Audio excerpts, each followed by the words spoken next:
ఈరోజు 2026 మహాశివరాత్రి బ్రహ్మోత్సవాల సందర్భంగా మహానందీశ్వర దేవస్థానం మహానంది నందు అన్ని ప్రభుత్వ శాఖలతోనూ మరియు మహానంది ఈవో గారితో కూడా సంస్థ సమావేశం ఏర్పాటు చేయడం జరిగింది.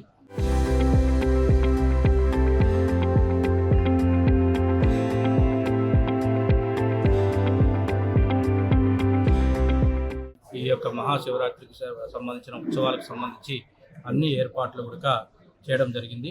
ఈవో గారు ముఖ్యంగా దేవస్థానంలో చేపట్టాల్సినటువంటి అన్ని కార్యక్రమాలు ఈవో గారు, అలాగే డిఎస్పీ ఆధ్వర్యంలో భద్రతా చర్యలు, మిగతా అన్ని శాఖల నుంచి R&B నుంచి రోడ్స్కు సంబంధించినటువంటి కానీ, RWS నుంచి త్రాగునీటికి సంబంధించి, తర్వాత ఆర్టీసీ వాళ్ళ నుంచి బస్సులకు నడపాల్సినటువంటి నంద్యాల నుంచి మరియు గాజులపల్లి రైల్వే స్టేషన్ నుంచి నడపాల్సినటువంటి బస్సులకు సంబంధించి అన్ని విషయాలు కూడా చర్చించడం జరిగింది. భక్తులకు ఎలాంటి ఇబ్బంది లేకుండా ఇక్కడికి మహానంది క్షేత్రానికి విచ్చేసినటువంటి భక్తులందరికీ కూడా మంచి దర్శనము, అలాగే ప్రసాదాలు, అలాగే మంచి భోజనం కూడా ఏర్పాటు చేయడం జరిగింది. దయచేసి మహానందీశ్వర స్వామి భక్తాదులందరూ కూడా ఈ యొక్క బ్రహ్మోత్సవాల నందు పాల్గొని ఈ యొక్క మహానందీశ్వర స్వామి యొక్క దైవ కృపకు పాత్రలు కావాలని చెప్పేసి కోరుకుంటున్నాను. ఈరోజు 2వ సమన్వయ సమావేశం ఆర్డీఓ గారి అధ్యక్షతన వివిధ శాఖల అధికారుల సమక్షంలో మరియు పాత్రికేయులు, ప్రింట్ అండ్ ఎలక్ట్రానిక్ మీడియా వారి సమక్షంలో ఈరోజు 2వ సమావేశం జరిగింది. ఈ 2వ సమావేశంలో ప్రత్యేకించి క్యూ లైన్లో వంటి భక్తులకు ఎలాంటి ఇబ్బంది కలగకుండా ఏర్పాటు చేయడం జరిగింది. ఉచిత దర్శనము, అలాగే శీఘ్ర దర్శనం, 20 రూపాయల టికెట్, 50 రూపాయల టికెట్, 100 రూపాయల టికెట్ కూడా అన్ని కూడా ఏ లైన్కి అనేది సపరేట్గా గత సంవత్సరం అనుభవం దృష్టిలో పెట్టుకొని ఈ సంవత్సరం క్యూ లైన్ ఏర్పాటు చేయడం జరిగింది. క్యూ లైన్లో ఉండే భక్తులకు ఎండా వేడి సౌకర్యం కూడా పెండాల్స్ కూడా ఏర్పాటు చేయడం జరిగింది. అలాగే క్యూ లైన్లో ఉండే భక్తులు ప్రతి భక్తుడికి కూడా వాటర్ బాటిల్స్ ఇవ్వడం జరుగుతుంది. వివిధ స్వచ్ఛంద సేవా సంస్థల ద్వారా ఉపయోగించుకుని వాళ్ళకి వాటర్ బాటిల్స్, అలాగే బిస్కెట్స్ కూడా ఇవ్వడం జరుగుతుంది. అలాగే ఎగ్జిట్ గేట్లో బయటికి వచ్చేటప్పుడు కూడా ప్రసాద వితరణ, మంచిగా కూడా ఇవ్వడం జరుగుతుంది. బయటికి వచ్చినటువంటి భక్తులకు కూడా అలాగే ఎండ వేడి సౌకర్యం కూడా చివరి వరకు కూడా వచ్చే వరకు కూడా వారికి కింద మ్యాట్, పైన పెండాల్స్ కూడా ఏర్పాటు చేయడం జరిగింది. అలాగే ప్రతిరోజు సాంస్కృతిక కార్యక్రమాలు కూడా జరుగుతాయి. 13వ తారీఖు నుంచి 14వ తారీఖు నుంచి 18వ తారీఖు వరకు కూడా సాంస్కృతిక కార్యక్రమాలు నిర్వహిస్తాము.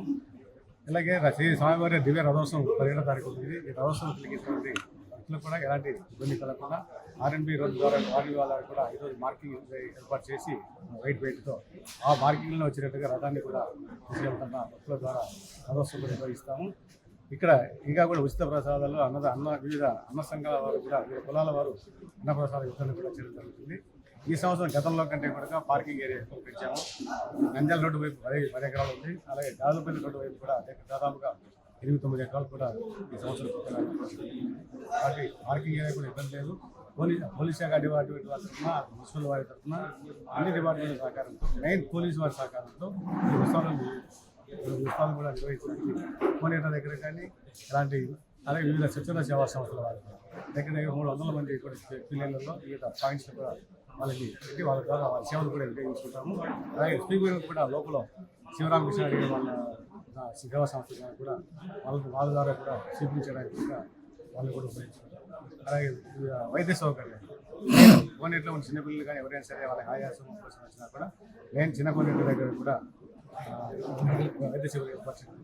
అలాగే బయట కూడా రథం దగ్గర కూడా అన్నారెడ్డి రెడ్డి గారి ఆధ్వర్యంలో ఈరోజు కొత్తగా ఈ సంవత్సరం స్పెషల్ అంబులెన్స్ కూడా ఏర్పాటు చేసి క్రిటికల్ కేర్ కూడా ఏర్పాటు చేయడం జరిగింది. అంత హార్ట్ కానీ అన్ని చెకప్లు కూడా వారు కూడా ముందుకు వచ్చారు. కాబట్టి ఈ సంవత్సరం భక్తులు అధిక సంఖ్యలో వస్తారని ఆశిస్తూ ఎంతమంది భక్తులు వచ్చినా సరే వాళ్ళ ఎలాంటి ఇబ్బంది కలుగుతుంది అని ఏర్పాటు చేశారు. చాగంటి గారి ప్రవచనంలో ఇప్పుడు ప్రవచనం రేపు 12వ తారీఖు 5 గంటల నుంచి 6 గంటల వరకు. Local to global news at your finger tips. మీ చేతిలో ఒక ఆయుధం. Download R TV app. Media legend Ravi Prakash is back.